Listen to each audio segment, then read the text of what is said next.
After a brief overview of corporate social responsibility, what it is and what we believe it should be, this presentation will focus on the importance of CSR that benefits both society and business, and a Canadian protocol that we believe can help greatly improve our overseas performance and reputation and our access to markets. Raising the bar is in everyone's best interest. While there are some encouraging examples, no one has achieved excellence in CSR across the board. It's an ongoing process of improvement, and we hope the ideas presented here will contribute to efforts to do just that. This presentation was first delivered to the Upmanship Enhancing the New Science of CSR conference held in Toronto in June 2015. My name is Lanlin Bu, and I'm here with my colleague, Michael Bloomfield. In 2013, we authored the book CSR Guide for Multinational Corporations. Based on our experience working on sustainability and CSR in China, and Michael's many years working with business in Canada and around the world. Corporate social responsibility goes by many names.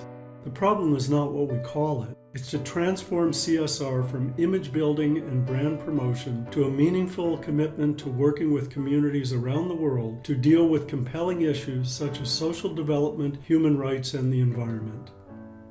The problem is that business generally is not meeting the public's expectations and suffers from a lack of credibility and trust. Allow me to draw your attention to the items highlighted in the red box. Less than 30% of the public have confidence in businesses' performance on addressing society's needs, such as environment and community development. Like you, we can name companies who have supported or initiated some excellent programs. The Royal Bank's Blue Water Project, BMO's support for Indigenous communities and sustainable community development, the Cooperators on climate change, and RONA on sustainable forestry are among those who have earned accolades. Unfortunately, we can name at least as many companies who continue to compromise human rights, social justice, and the environment in the pursuit of short-term profit. We all should remember Loblaws Joe Fresh and Walmart among the many companies involved with the Rana factory collapse in Bangladesh in 2013. More than 1,100 people died, and in May 2015, 41 people were convicted for murder. And let's not forget the many environmental violations in northern Alberta by Suncor and others in the oil sands, or Goldcorp's conflicts with communities in Guatemala, Enbridge's leaky pipelines in Fort McMurray and Kalamazoo, Michigan, and railway tragedies in Lac Megantic and across North America. Even more trust in corporate responsibility is lost when public funds must be used to clean up these messes as companies lawyer up or file for bankruptcy. Even more trust and credibility is squandered by the widespread habit of wasting money, expertise, and goodwill on self-promotion rather than investing in meaningful actions to address social and environmental issues. Today, the overwhelming majority of companies remain a mixed bag of charitable donations, increasingly tied to marketing and self-interest, some money-saving exercises such as energy conservation, and a whole lot of doing the same thing over and over again, even in the face of compelling evidence of the damage caused to people, the environment, and their corporate reputations. For more than 30 years, Harmony's mission has been about business, government, and civil society working together to achieve socially and environmentally sustainable development. Here we present a vision of CSR that we believe, as do many others, is better for both business and society. The pyramid shown here illustrates the ascending level of corporate responsibility, reflecting the level of motivation. The most basic level is economic responsibility, focusing on return on investment. The next level up is legal responsibility, and the next higher level is ethical responsibility to do no harm to stakeholders and operating environments. The top level is philanthropic responsibility. This level represents more proactive, strategic behaviors that can benefit both corporations and society. A large part of a company's success comes from honoring the values, expectations, and principles of the wider society within which they operate. This enables corporations to operate with a social contract which aligns their objectives with the society's. The questions we should be asking and the companies should be asking themselves: what motivates their CSR? Are they meeting their responsibilities to all stakeholders and contributing to society? A company's motivation drives their commitment to CSR as represented by the various stages of development shown on this slide. The compliance stage is a step-driven and typically defensive approach focusing on jobs, profits, and meeting legal requirements. In the operational stage, companies begin to recognize the importance of philanthropy and responsible operations. However, they largely focus CSR on marketing and public relations. The strategic level combines sustainability and profitability, but based on risk and opportunity rather than fully adopting CSR into corporate culture. For example, senior staff may not be involved. At the top, transformational CSR. The company connects its operations to the needs of both business and society. The CEO and key stakeholders lead a value-based effort that incorporates triple bottom line reporting and transparency throughout its operations. Adopting a program that is transparent, invests in social development and a healthy environment, and is based on a triple bottom line offers the best prospects for longer-term success. Yet, most companies remain at the operational stage, focusing on regulatory obligations and enhancing brand image and public relations as well as marketing. This chart looks at the 4 levels of commitment to CSR in more detail and how they are applied in terms of vision, motivation, leadership, stakeholder engagement, commitment, action, evaluation, and reporting. Some may judge the transformational approach as being too altruistic, but do so at their own peril. The transformation approach is also good business, especially because public and government expectations are rising. After all, the best places to do business are in healthy, peaceful, prosperous, and well-educated communities. Based on these expectations, a business strategy that strives for excellence in social, environmental, and economic performance will be most successful in creating long-term value for both business and society. As you see on this slide, there are many benefits from transformational CSR, including long-term value creation for both business and society, a healthy environment for everyone, healthy, educated communities, which are the best places to do business, positive stakeholder relations, enhanced reputation and support, greater public credibility and trust, and reduced costs and improved performance. Canadian companies at home and abroad face the same challenges to turn a profit while creating jobs, protecting worker health and safety, human rights and the environment, and doing their part in building healthy, sustainable societies. Although there is an expectation that Canadian companies will promote Canadian values and operate abroad with the highest ethical standards, many fail to meet such standards on their own. The slide here illuminates the path from transactional to transformational CSR. As public awareness and pressure grow, companies are scrambling to understand and meet their social and environmental responsibilities. Transformational CSR is where companies committed to long-term success and responsible behavior are headed. The steps to move from transactional to transformational CSR are in front of you on this slide.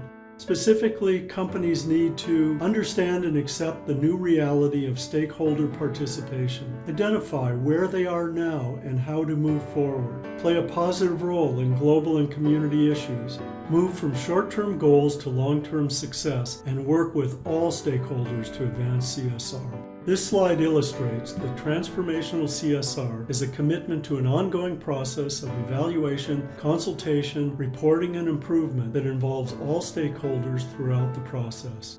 Unlike transactional CSR, transformational CSR is not about one-time events or short-term projects. It is an ongoing, reoccurring process. It begins with evaluating the company's current CSR strategy in order to identify opportunities for improvement. Then, based on the evaluation, adjustments are made to the company's CSR strategy and implemented. In addition, third-party audits and transparent reporting help ensure accountability. The final step of one cycle and the beginning of a new one is an evaluation of the program's effectiveness to date. It's critical to involve all stakeholders throughout the process. By repeating this process regularly, companies are most likely to maintain credibility and effectiveness of their CSR program and a standard of performance that will generate pride among its many stakeholders.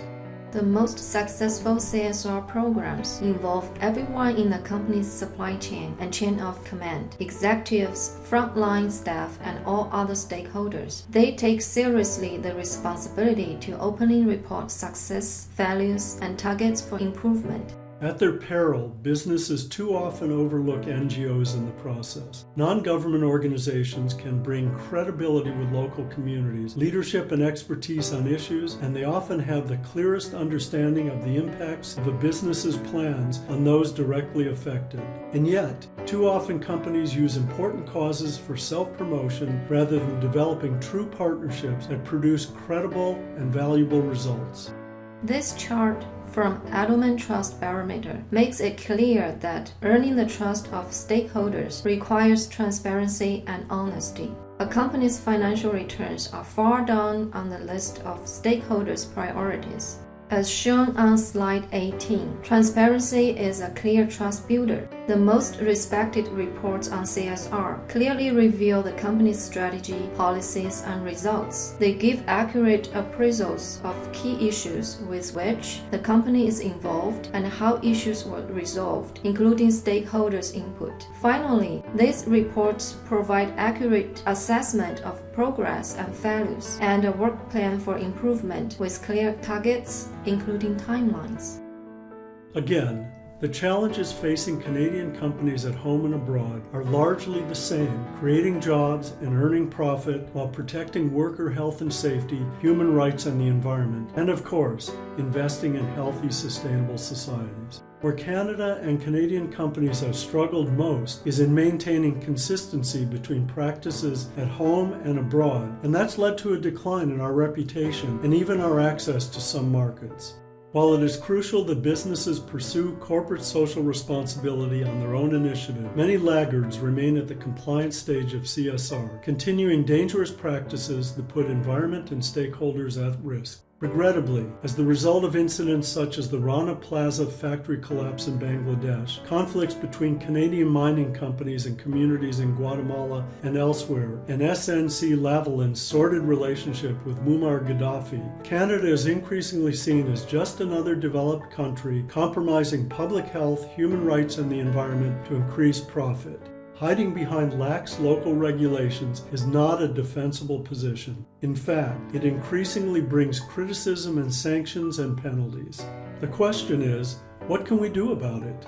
Harmony Foundation proposes that Canadian government and businesses adopt a protocol that guarantees the same standards of human rights, health and safety, and environmental protection, whether operating in Canada or abroad. This is our best chance to improve Canada's reputation and meet our long-term responsibilities internationally. Given the limits of entirely voluntary practices, the Government of Canada and leaders in the business community should convene a collaborative process to create binding standards for Canadian companies operating internationally. The most credible program would bring together, from the outset, government, business, and other stakeholders to develop and implement standards that ensure a level playing field. Equally important to success is a system with independent monitoring that incentivizes good corporate behavior and penalizes those who fail to meet performance standards. Because of its impact and presence around the world, we should begin with the Canadian mining industry. But let's certainly not stop there. We should quickly take a more comprehensive approach involving all Canadian companies operating internationally. What do you think? Is it our responsibility to provide safeguards outside of Canada? Should we adopt the same standards around the world for safety, labor, and environment that we use in Canada? Will a voluntary process work, or should standards be compulsory? How can we create a fair and effective protocol for companies to follow overseas? Canada has many blessings, a peaceful, well-educated population with tremendous natural, cultural, economic, and social capital that are the envy of the world.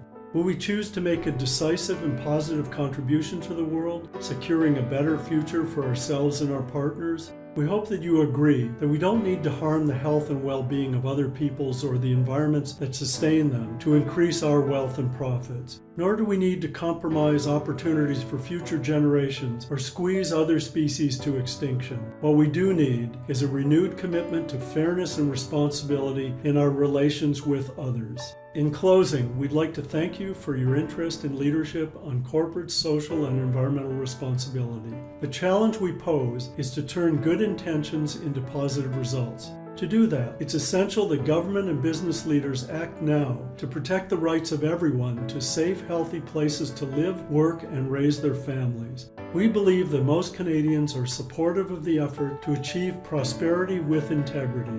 They know it's in our long-term best interest, and it's our responsibility to do better.